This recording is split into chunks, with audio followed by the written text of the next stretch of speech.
Well, good morning, everybody, and welcome to our May edition of the ABA Broadcast Engineering webinar.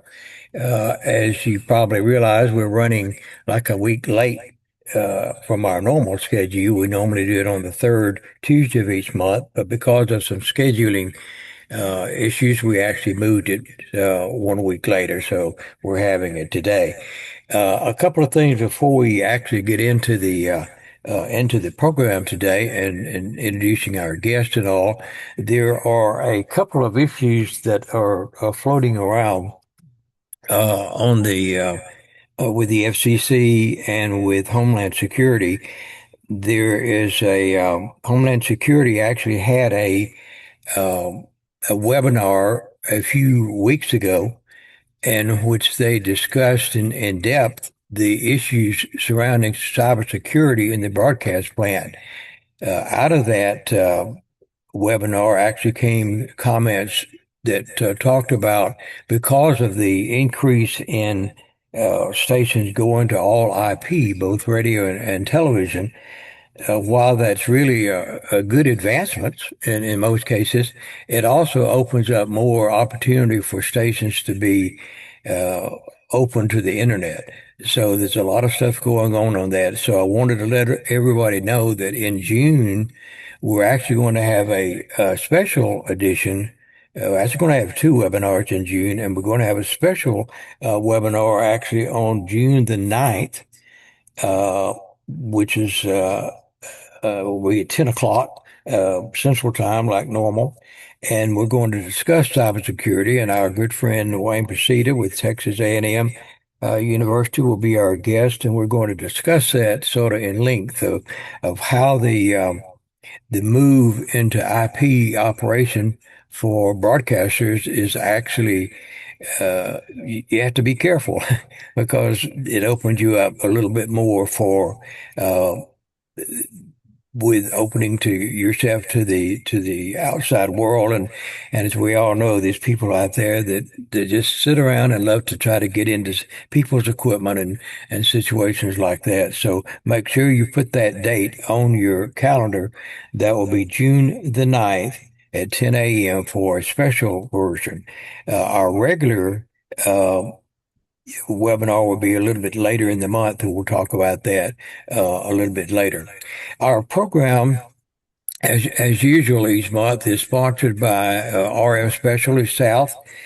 John George is the representative for RF Specialist South, and John's usually with us on the call, but he's traveling somewhere where I'm not sure where he is, but it's not going to be good traveling today because the South is really getting a lot of rain all the way from Florida and Alabama and Georgia and South and North Carolina. So he's traveling somewhere. So I hope he's got his windshield wipers going at full speed. But in any way, if you have a need of any type of equipment, broadcast equipment, anything from the microphone all the way to the beacon on top of the tower, make sure that you contact John at RF Specialty South. You see his information there on the screen, and he can be sure to help you out. Transmitters, transmission lines, consoles, any type of equipment, and services as well. So give him a call at 800-951-7443. And when you do, and when you contact John, thank him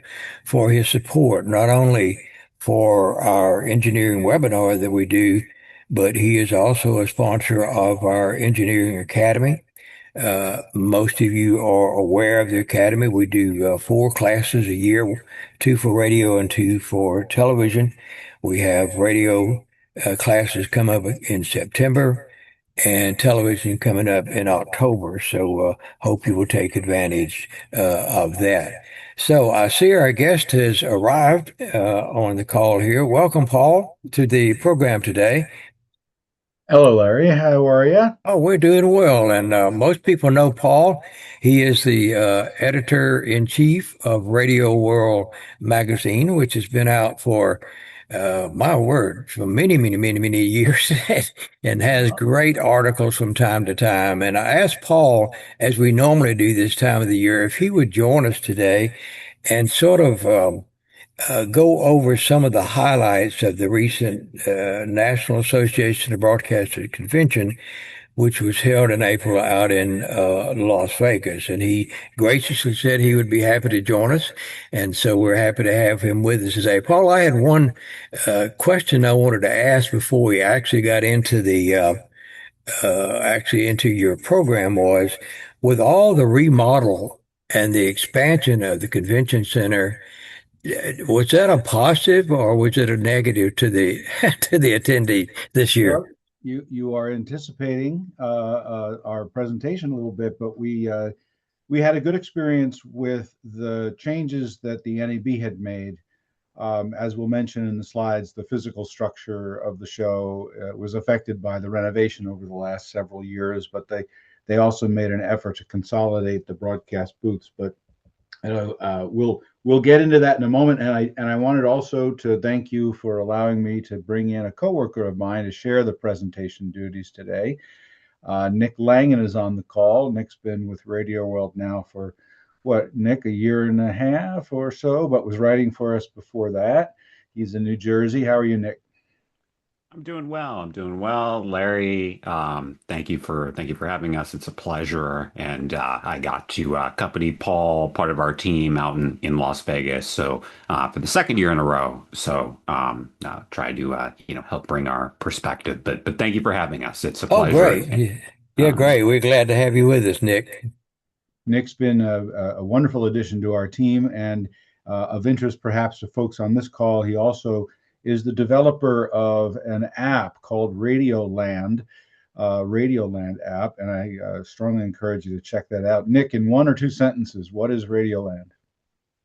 Basically takes your location, uses Longley rice, which I'm sure you all are familiar with, to output the predicted FM signals in a easier to use mobile application. So I did it while I was studying at Villanova, and it's in large part why I'm here today for Radio World. So check That's out right. Radio Land. We did a feature story on it a few years back, and that turned into a relationship. So if it's all right with you, Larry, I'll dive into our. Will allow me to do it. Yeah, go ahead. See if I can figure this out here. All right. Where are we at? It's this guy. Share. Can you see that? Got it. Superb. Well, I really appreciate being invited and your wonderful contributions, Larry, to the industry over the years. You've been a great friend to us and to engineering across the industry. So yeah, radio, of course, was only a small slice of the convention that has so many different themes, and anyone attending the show would have had a hard time avoiding certain macro level topics, including the incredible explosion in sports in media, the growth of the so-called creator economy, which has remade media, visual and audio media, the massive impact of streaming, again, both video and audio, the integration of artificial intelligence into virtually every corner of media, and the transformative technologies of virtualization and the cloud. I only expect those themes to continue to grow in importance at the NAB show. And of course, all of them have bearing in radio as well, as we're part of that overall ecosystem. The physical experience was influenced by the completion of an overhaul to the convention center campus after they opened that massive new West Hall a few years ago. Now they've brought their legacy campus, including the Central and North Halls, up to snuff. You're looking here at the new front, the entrance. If you've been to the NAB show and you've attended over the years, you probably went through the entrance that was between Central and North Halls, and that's what you're looking at there. You wouldn't recognize it. Inside, they've got this massive new curtain wall with lots of natural light, a huge digital screen off to the that's not visible in this picture, And, all in all, just a much bigger, more modern experience. If you had a reason to, you could go over to the South Hall without walking outside. But this year, the NAB show was not in the South Hall because WrestleMania was there. The convention center is big enough now to host multiple large events, and WrestleMania was in town. Many people. The actual event was at a different venue, but they had an event called WWE World, which was in South Hall, promising superstars, memorabilia, and the largest WWE superstore in WrestleMania history. How did this affect us? It didn't really, except that when you were walking around the strip, there were a lot of people dressed like you can see this fellow that's standing there, and the guy behind him was wearing 2 championship belts over his shoulders. There were people walking around the strip like that during the weekend. The association this year did concentrate many of the radio and technology exhibitors into the central hall in an area around a TV and radio headquarters. And this was an important change. To answer your question, Larry, it created a much more rational experience for a lot of us compared to the past, I don't know how many years it's been, but the NAB had made an attempt to break up exhibitors and put them into areas that were more associated with their part of the workflow, so to speak. But radio was always a separate community on its own and kind of felt disparate. So by bringing things back together, just inside that main entrance that I showed you a minute ago, you had a much more consolidated experience. And the people I talked to liked that because there was a lot less running around, much less reason to go zooming off. There were still a few exhibitors out of this area and in the West Hall, but for the most part, it was this. And the NAB has confirmed to me that they'll do something like this again next year. Nick? Thank you, Paul. And so Radio World has talked for several years about the growing role of the cloud. But this year in particular, in our email box, we got one announcement after another prior to the show, focusing on a cloud theme, particularly in radio automation, music scheduling, and other functions that are common in software, but until now were run locally. These were just a few examples that we cited. RCS Selector Cloud. The company already has a big presence in cloud automation with its Zeta Cloud system, and it now has rebuilt its popular Selector music scheduling platform as a cloud-native system as well. Wide Orbit is making a big push for its brand new Aurora platform. It's emphasizing that it can work in the cloud, on-prem, or in hybrid mode. And for existing wide orbit automation users, it can be installed as a software update. Radio.cloud, it's got cloud right in its name, and now it has introduced a music scheduler called Curator.cloud. Broadcast Electronics, meanwhile, is under new ownership led by Rich Redmond, and the latest version of its Audio Vault platform has a fully revamped cloud version. Now, Mary Del Grande, the leader of V Creative, captured this trend shortly before the convention when her company announced integrations with the cloud-based automation systems from Wide Orbit and RCS. She said the industry is rapidly moving away from fragile, locally managed infrastructure towards scalable, cloud-based workflows. With this change, she mentioned several of the common reasons many companies are exploring cloud solutions. She said now station ITs no longer have to manage hardware, perform repetitive software updates on local computers, or troubleshoot failures related to local servers. There really are so many examples we could cite. This particular one combines the cloud with AI trends. ENCO showed the AI Track dynamic content insertion technology. AI Track is a cloud-native platform that lets you schedule AI-based audio segments for live and automated programming. As you can see on the list, it's accessible through any browser. It works with any automation. It uses generative AI models and natural-sounding synthetic voices. It uses a foundation prompt framework to streamline AI processes into templates that make it easier for a station's staff to use. And it adds features like multi-voice capabilities, more speech realism, and voice cloning, all running from the cloud. Now, the cloud is also changing how content is distributed, and radio content distribution was an area that showed quite a bit of activity at the show. Skyview Networks was promoting its Cirocast, a cloud native audio distribution platform for radio. The company calls it the first radio distribution platform to perform real-time per affiliate ad assembly and automation triggering all from the cloud. Now it comes at a potentially opportune time. Skyview says that broadcasters consolidating an infrastructure, moving systems to the cloud, traditional hardware that receives satellite feeds become a burden, and with the upper C-band now under threat from changes in federal spectrum policies, we've written quite a bit about that, there's a need to migrate away from satellite to IP. And this shows here the system can work with endpoints including cloud automation systems, IP codecs, purpose-built hardware, or virtual deployments. Skyview says its approach will benefit stations as well as syndicators, and that this improves on other IP audio distribution platforms because it supports ad targeting and content personalization without proprietary hardware. There's a lot going on in this graphic, but at the center of Cirocast is its feed orchestrator. Your live or recorded audio is delivered to the cloud. Ad traffic instructions and commercial audio connect through its AdView inventory management platform or a network's own traffic system.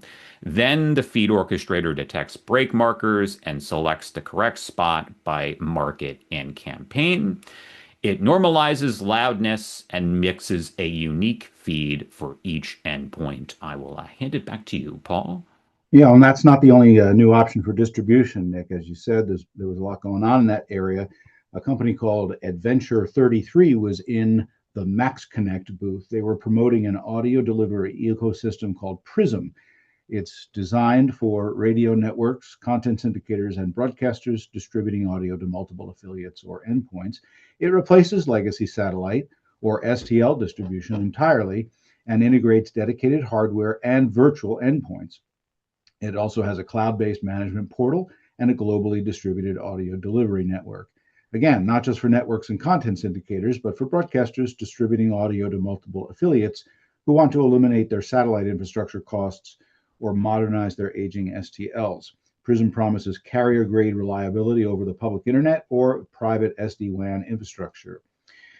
I was honored to moderate a session myself on the floor. I saluted Andy Gladding, this year's recipient of Radio World's Excellence in Engineering Award.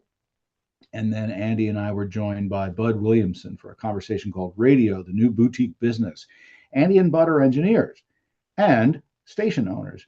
And in our conversation, we talked about what that entails, specifically the idea, which Andy has raised in conversations with me, that owning a radio station right now, it can be a great fit for a Gen X or millennial professional. Andy told me that people his age and younger are looking for an opportunity to do something outstanding in their communities. Maybe they're buying farms or opening retail establishments. They're looking for ways to have a local impact. Well, that's the traditional success story for radio, and so we had a really nice group attending this session, and I enjoyed talking to both of them. They're very passionate about this business and very generous with their time at mentoring and offering advice to anyone who might ask. A nice moment for Bill Dahlstrom came when he received the Meritorious Service Award from the Association of Public Radio Engineers. He celebrated with his family here. His kids surprised them by traveling in from Minnesota for the event and dinner.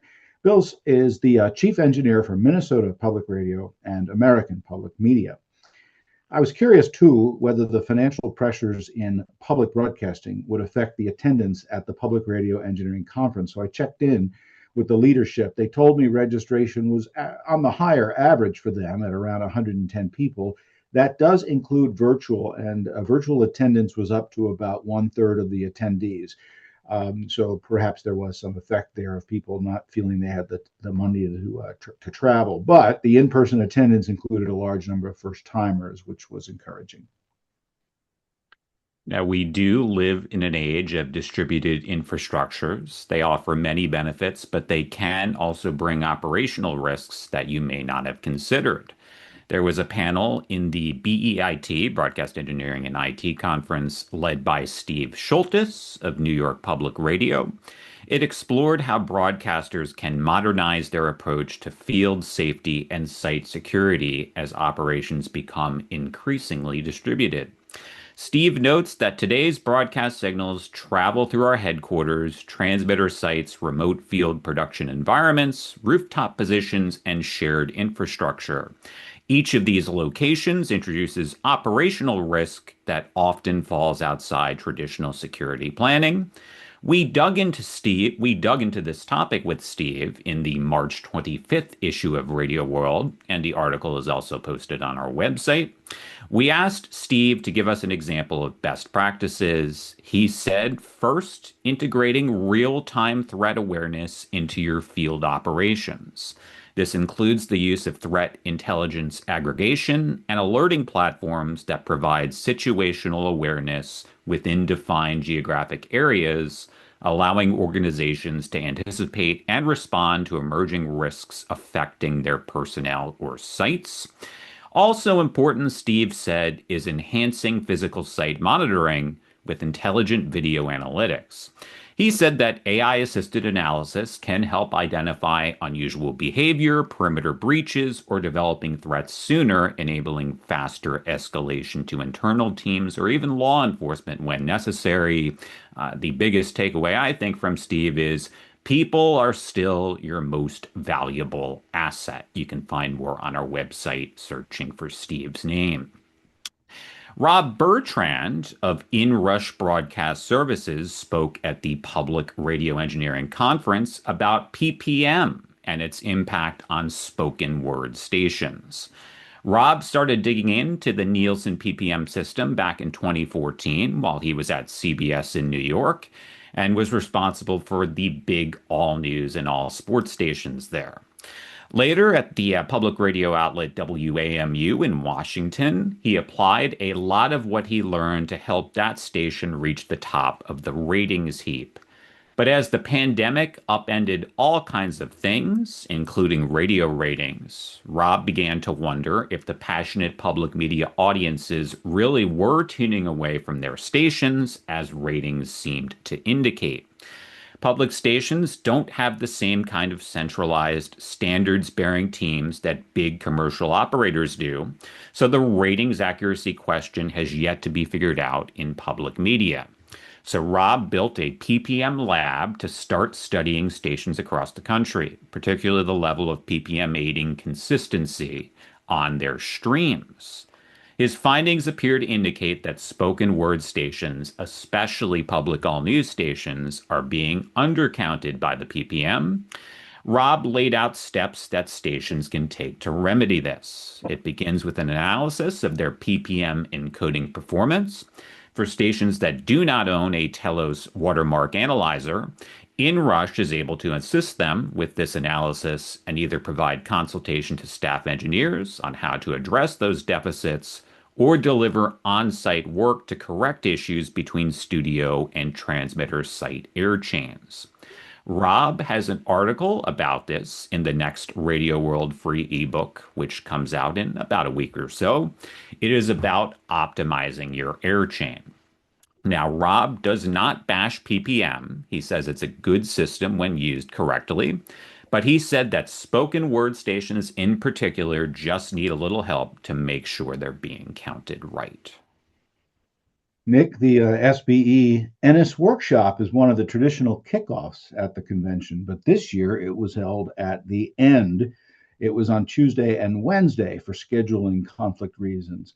There are two tracks. One was about RF basics. The other was called Emerging Technology. A notable session was about loudness and dialogue intelligibility. Loudness and dialogue are relevant for television, of course, but radio and audio streamers need to focus on this too. Radio now produces more video to stream and post, and of course, stations have been streaming their audio for some time. David Bialik helped put that loudness session together. He's an engineer in New York. I asked him to help me understand why loudness matters, and he sent me this picture of himself. Pretty much self-explanatory, but there's nothing like getting blasted away by a loud commercial in the middle of your favorite mellow time. Seriously, many recording studios now are checking loudness as part of their quality assurance procedures, and this is becoming more of an issue with states like California adopting legislation to regulate loudness of commercials, not only in broadcast, but over the web. David reminds me that I actually personally sold him those headphones when I worked in a different job many years ago. Now, will the SBE keep that Ennis schedule? If you go to the show, it is important because quite a few people go early in the convention and don't stay till the end. A later start does affect travel plans. SBE's leadership told me that they do not want to put the workshop at the end of NAB again, but they haven't nailed down the details for next year. Another Ennis session that caught my eye was given by Dan Merwin. He's a longtime telecom veteran and contract broadcast engineer who talked about the evolution of telecom circuits and links, which of course are so critical for today's broadcast and media facilities and all that distributed infrastructure we've been talking about. Starlink, of course, is a headliner here, and he says it will continue to evolve, including probably eliminating the need for carrier-grade network address translation.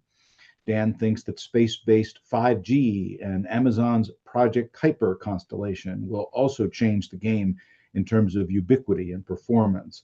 The use of SD-WAN technology now is quite mature, so we have less need for expensive private links such as MPLS, Metro Ethernet, satellite delivery, and 950 STLs.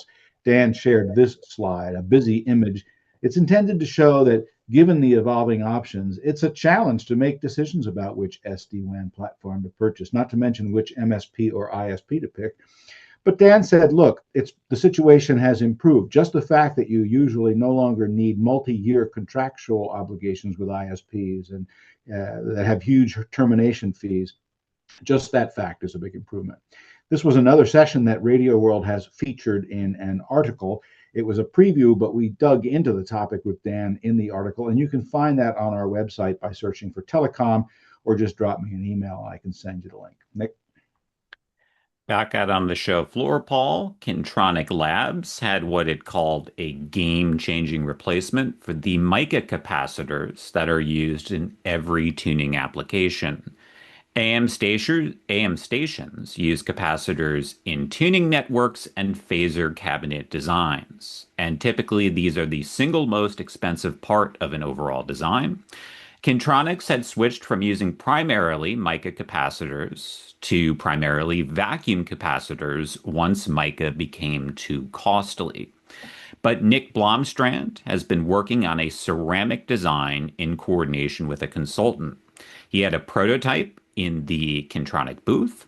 Vacuum caps are still the best overall design, so this is only intended to compete for a more budget-friendly situation. He can go from 3.6 picofarads all the way up to 66 nanofarads, but he expects to cover the most widely used building block capacities first. Most of these will be rated for 15 kilovolt peak or 10 kilovolt RMS. These are small and they are temperature stable. They offer arc overprotection, so they should be less prone to damage from lightning strikes as mica caps can be. All this is particularly notable if you work in areas like the Great Plains or Florida. Lightning is the single biggest cause of failures of mica capacitors, which again are expensive to replace. Dielectric, meanwhile, was also on the show floor, highlighting its new Ringmaster series of high-efficiency FM antenna systems. It previewed these last year and started shipping them last summer. Dielectric says the design offers powerful reductions in complexity and tower load thanks to the use of fewer radiating elements. Its wavelength spacing design integrates both full and half wavelength spaced arrays to achieve full FM bandwidth, something the company says was previously associated with half-wave spacing only. This design achieves reductions in antenna weight and loading and potentially costs. The design also introduces controlled elevation pattern shaping. The antenna is suitable for multi-station single antenna systems. Bonneville is using a Ringmaster antenna for a 13-station system serving Salt Lake City at Farnsworth Peak in Utah. And as shown here, Vertical Bridge installed an auxiliary system at Cedar Hill to transmit FM and HD radio signals for 10 stations in the Dallas-Fort Worth market. Back to you, Paul. Wheatstone always has interesting stuff to talk about at NAB. They were there with a new mixing platform called VMX. It serves as a mixing back end for multiple studios, as well as utility mixers in a WheatNet networked facility. Also new, the VML, shown at the upper left, is a virtual broadcast console. Virtual, it can run on any browser via HTML5, so you can use it to mix on a laptop or a tablet or even on your phone. Also new from Wheatstone are items to help protect against the possibility of a studio failure, like losing a network switch or a mix engine during a broadcast. For Blade 4 I/O units in a WheatNet network, the company introduced hitless path redundancy. It features dual Ethernet ports with data continuously running over both, so if a path goes down, you automatically have backup. And for Blade 4 mix engines that run Wheatstone's LXE and Strata console surfaces, the company now has an automatic failover option that uses dual mix engines that are synchronized in real time. Tieline exhibited its new Gateway Nexus. High density is a trend in hardware codecs. This is a 32-channel, high-density AOIP codec, which the company says provides deterministic low-latency multi-channel audio transport using dedicated, reliable hardware. This can be deployed in hosted and data center environments, and it is a cost-effective alternative to virtualized codec and server-based systems. Logitech, working with MaxConnect, launched a hardware-based USB audio interface called the Jetpack. It's designed to simplify how computers connect to Livewire AOIP networks. We're seeing a lot of slides here that mention AOIP as well as interconnectivity. It costs $699 and it fits in your palm. This supports up to 4 stereo inputs and 10 stereo outputs, along with integrated GPIO and logic control. Jetpack provides a direct bridge between standard USB audio and Livewire environments without the need for dedicated software drivers or additional licensing. The configuration is stored in the device, which means it can move between systems while retaining its channel mapping and its logic. That's nice for easy deployments and fast disaster recovery. This combines the ease of plug-and-play USB sound and the security of a physical hardware buffer, minimizing direct network exposure from host computers. With growing concern about network security, especially where AOIP is present, as Larry said right at the top of our discussion today, given all of that, Jetpack puts those concerns to rest by fencing in Livewire. Some developments are incremental, but still interesting. 2WCOM showed a new capability for its existing MPX2C codec. The codec now allows you to combine an HD radio E2X signal from any exporter with an analog or digital MPX signal into one synchronized stream. So instead of managing separate signal paths, HD and FM are transported together and they arrive at the transmitter fully aligned. At the NAB show, 2WCOM demonstrated this with a real-world setup.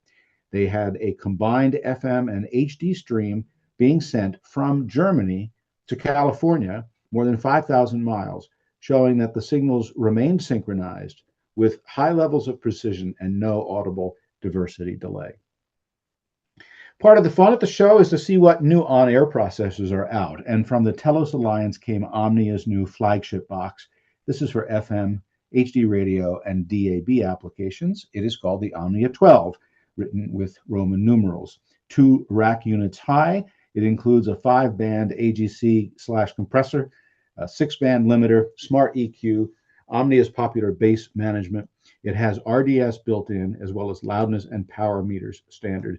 Lots of analog, digital, and AOIP inputs and outputs. This is a new flagship FM processor for Omnia, and it costs $9,995, just under 10 grand. And because this is a Frank Foti box, it comes with a notable clipper named after a character from The Godfather called Clemenza.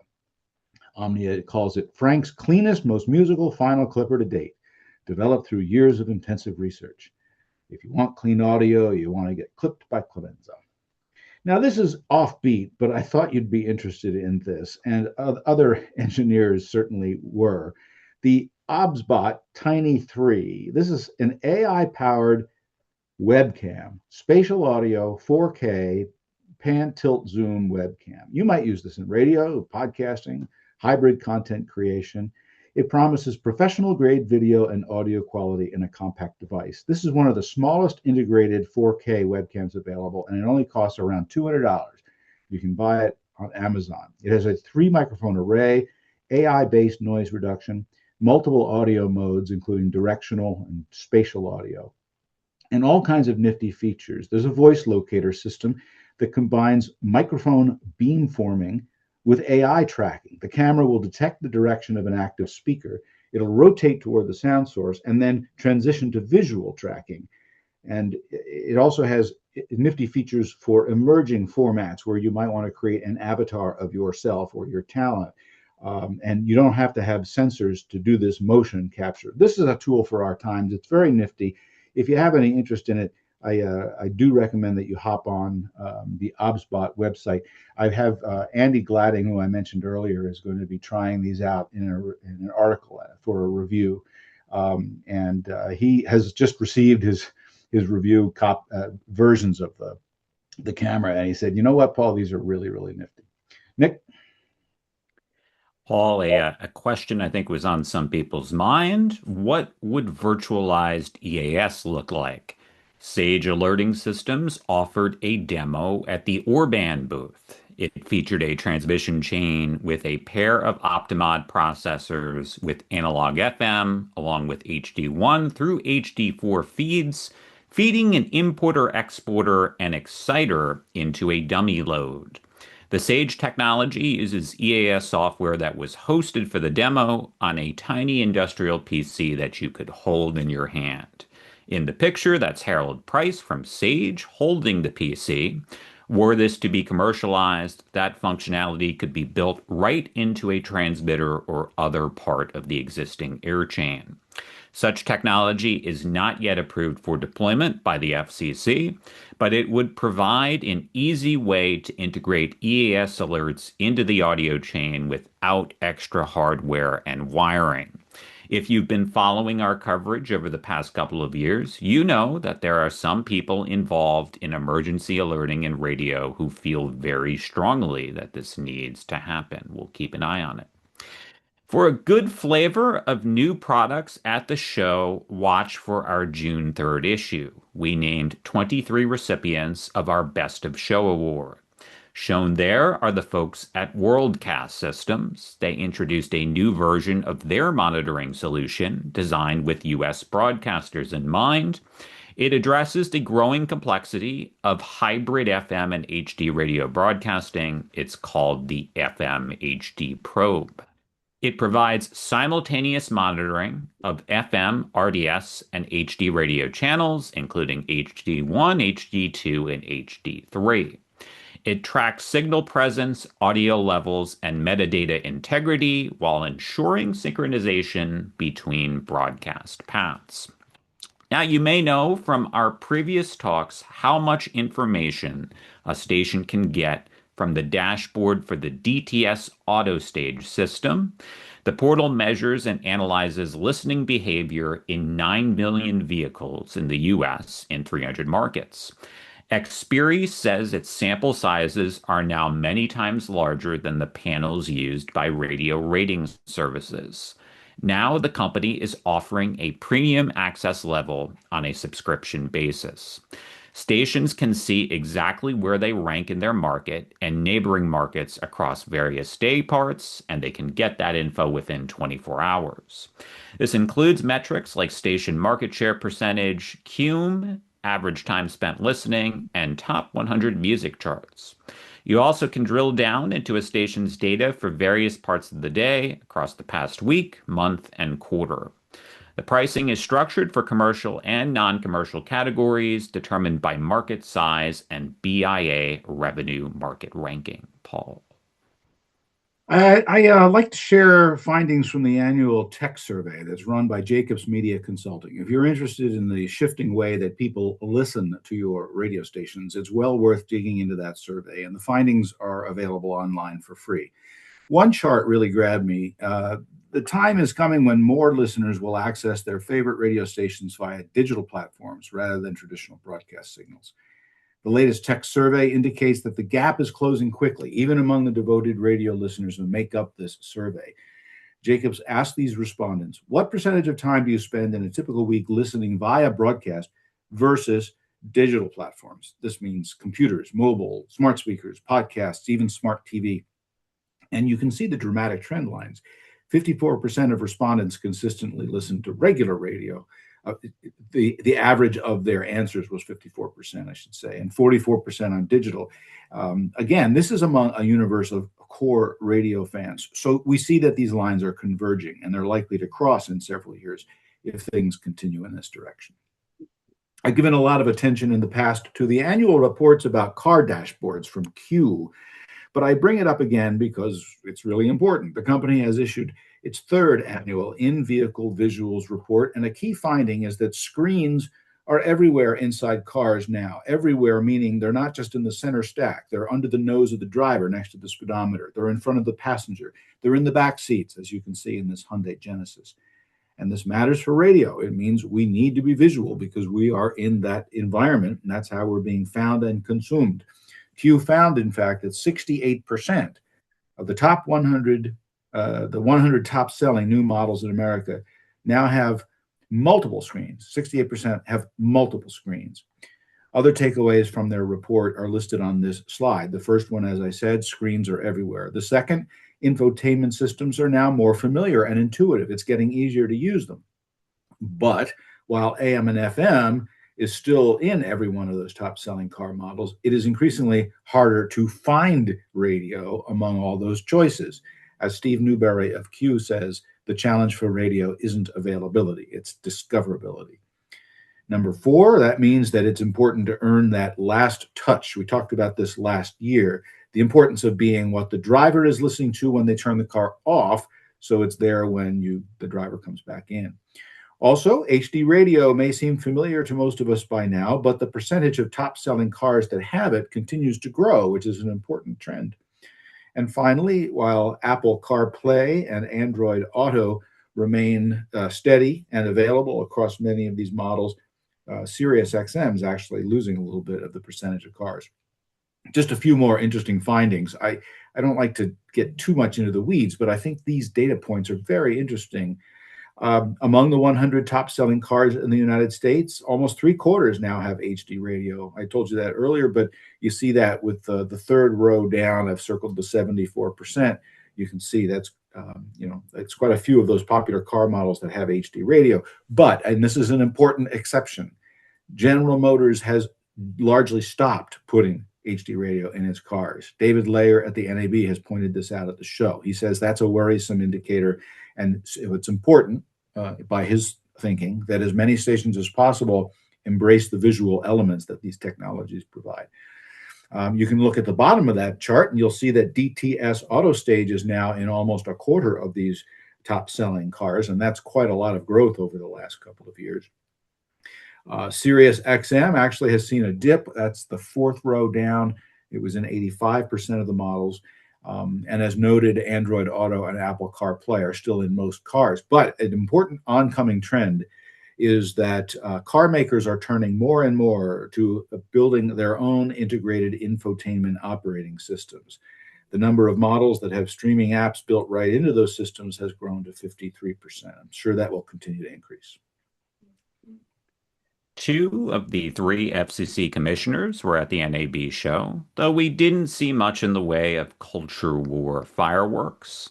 We didn't get to see Chairman Carr, but his Republican colleague, Commissioner Olivia Trusty, gave a talk titled Finding the Angel of Public Interest. She said because broadcasters have accepted public interest responsibilities as part of their licenses, they occupy a unique place in the media ecosystem. That makes it critical for the FCC to ensure that broadcasters not only survive into today's competitive environment, but thrive. Meanwhile, the only Democrat on the FCC, Commissioner Ana Gomez, moderated a panel discussion on the government's role in ensuring that news outlets avoid bias, whether real or perceived. I got to observe this, cover it for us. That discussion included the controversial practice of jawboning by regulators, which has been in the news, with Chairman Carr in the spotlight for his public comments about content decisions. Carr says he's simply doing his job and holding broadcasters accountable, while critics say it's nothing more than government using its power to repress opinions it doesn't like. So we hear the question quite a bit when we return from the show, what about attendance? Now, to a certain extent, the attendance number means less and less to us in radio these days. The NAB show is so big and covers so many other areas that it's hard to gauge how many actual broadcasters or engineers come. NAB, in their email immediately following the show, kind of said as much, highlighting the growth of content creators. I think it cited 125% year over year, and the evolving media landscape. But of course, the overall health of the show does have implications for everyone in the broadcast ecosystem. NAB said it drew 58,000 registered attendees, up slightly from last year. This didn't translate to big crowds in the broadcast exhibits. Virtually every vendor and attendee that we talked to felt that the broadcast attendance was relatively light. Some attribute this to industry cost cutting. Others said international attendance was down due to the war situation and due to international politics. Now, NAB did say it still had 22% of its visitors from outside the US. But as Paul explained earlier, vendors really enjoyed having the broadcast companies clustered in the central hall. And even though traffic in that area didn't feel all that heavy, the companies we talked to seemed to be pleased with the quality of the conversations that they were having. So I think our takeaway is it's all about expectations for events in 2026. And it reminds us that what counts is making the right connections rather than gross numbers of bodies. Paul. There's several other trends that I'll just mention as things that I've been watching and we will continue to cover. All of these, of course, could be dealt in a lot of depth. The FCC certainly appears poised to eliminate or at least ease local radio ownership caps, possibly this year, which could lead to more consolidation in American radio. Among larger companies, it is expected if groups do not actually go on acquisition sprees, that there will be a lot of swapping as companies look to strengthen their position in individual markets when they no longer have market caps. The financial health of large commercial U.S. radio groups continues to be a concern, thanks to debt burdens, financial losses, and Chapter 11 reorganizations. There's a lot of implications here, but these factors certainly come into play in terms of engineering employment as well as infrastructure streamlining. Just this month, iHeartMedia announced it will plans to cut more costs in the coming quarter, including in headcount. It feels it can achieve these savings because of technology and AI implementations. They specifically cited those reasons. Also of interest over time will be how public radio navigates its future without federal funding. That's one of our bigger long-term issues in the industry, is to watch that, as well as radio's overall efforts to expand digital revenue and platforms. I've also come to realize that directors of engineering today need to be real estate experts. On the RF side, fewer companies own their towers now, and costs of leasing antenna and tower space keep escalating. With their bosses pressing them to find cost savings, lease negotiations with tower owners get more intense, and pressure builds to identify possible facility moves and opportunities for creative combined transmission facilities. Meanwhile, on the studio side, as you know, radio groups continue to downsize their physical footprints in local markets. More and more, I hear companies saying our local studio is now simply a sales office, and maybe not even that. one head of engineering told me, our company is reviewing every market lease and we are discontinuing some of them. What that means, of course, is there are interesting technology stories to tell about these distributed workflows, but it does challenge the traditional way of doing radio. These days, a major market station may well be run from a NOC hundreds of miles away, and big functions of the broadcast workflow might be offshored. Things like traffic, accounting, and the IT help desk increasingly are being provided by offshore third parties. And I'll conclude with a word of congratulations to Bert Goldman, who received the NAB's Radio Engineering Achievement Award. He's known for his work at companies like ABC Disney, Nationwide, Patterson, and Shamrock. More recently, his own consulting business. And he has played a big role with Geo Broadcast Solutions, the company that provides the max casting and zone casting systems. He's nationally respected for his expertise in spectrum analysis, FCC rules, FM boosters and translators, and AM antenna system design. A big deal. Well done to Bert Goldman. And with that, we will say thank you very much for having us. Welcome any questions. And very much, again, I want to iterate how much we appreciate what Larry Wilkins and the ABA do for our business. Well, thank you, Paul, and Nick as well. When you take a step back a little bit and look at the whole situation, it's sort of mind-boggling at the rate of change that that's going on in technology and the equipment that's being developed to handle this change. It's just actually mind-boggling to when you stop and think about it. And I guess the question I would like to share with both Paul, you and Nick, is with all this change that we have going on, when you look at the end product, and this works for any company, not just broadcasters, but any company that's developing a product or service, the main goal should be that product or service that you're offering to the customer should invoke some sort of a positive response. That's the whole goal. And that's very true in broadcasting. The programming that you're sending out to the listener or the viewer, you would like for it to invoke some sort of positive response. So I guess my question would be, or not really a question, just a comment from you two, all this changed, and I guess focusing mainly on cloud operation and AI, is this is this going to aid the positive response from the listeners and viewers, or is it just a tool that that people can use there at the station to accomplish that? Well, Larry, you put your thumb on a central question, and I don't know the answer. I don't know that radio has a simple yes or no answer to this. I believe that it's going to be determined by how the individual radio broadcast companies employ these technologies and the decisions that they choose to make with them, with a sensitivity to that end product. I think there's reason to be pessimistic, given the historical tendency of companies to jump on technologies and use them to squeeze a lot out of their operations.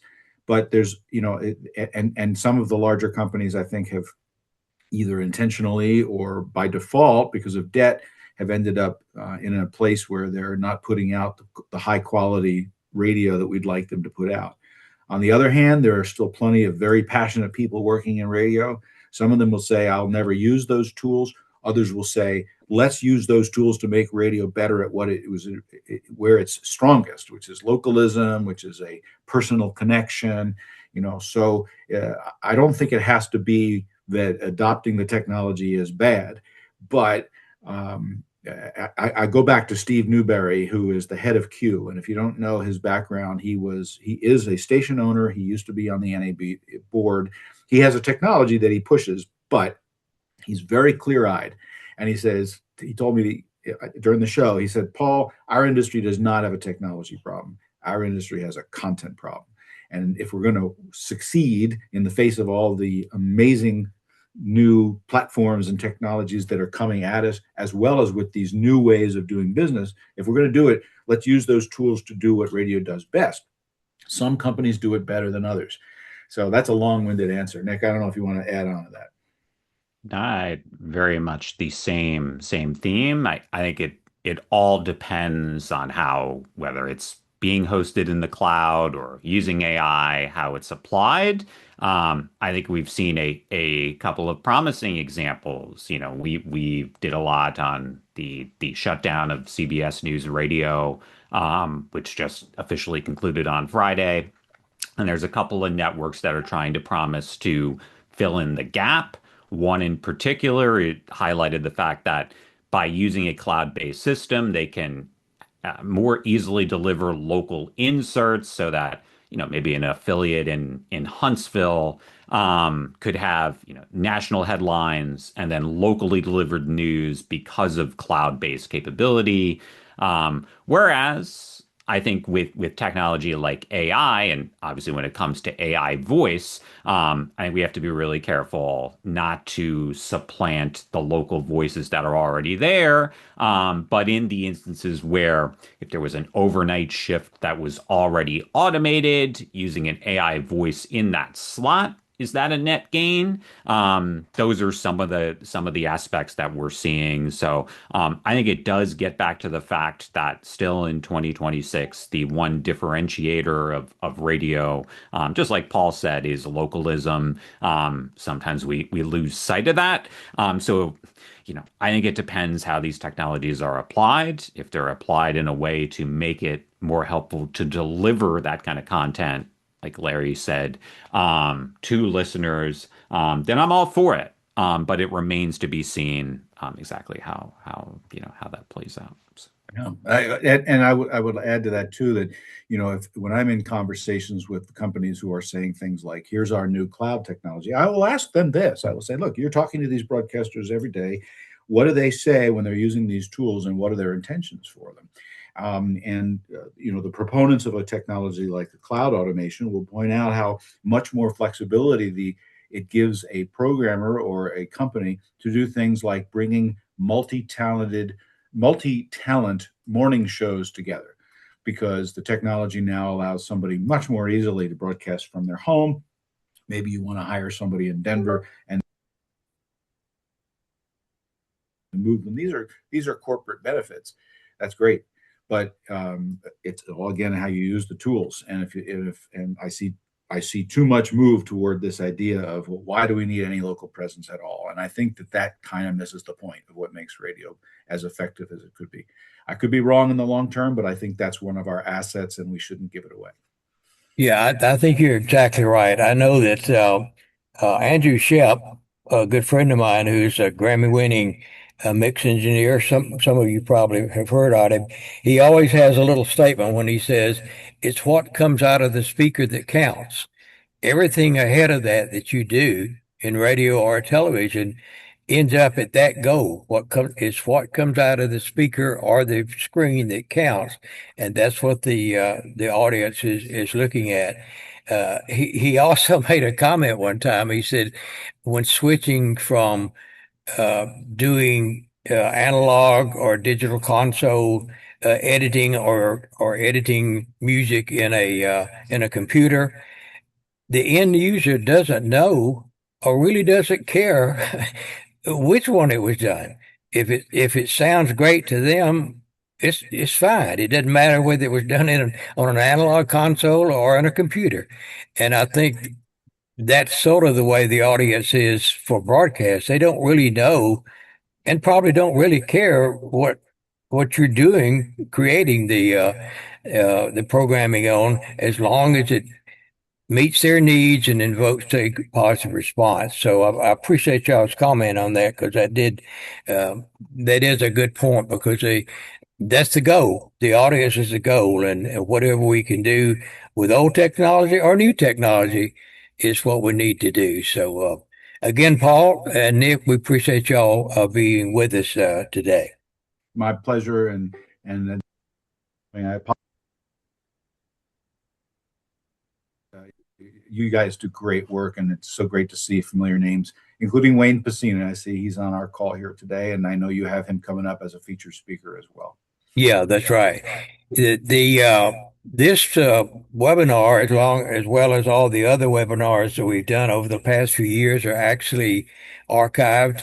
This one will be up in a couple of days, but you can visit our YouTube channel. YouTube, just search for ABA Engineering, and you'll see all the past webinars, as well as we have a lot of other videos from our classes there in at the ABA Training Center, and some special seminars that we have put on as well. So we invite you to check that out and see all the videos.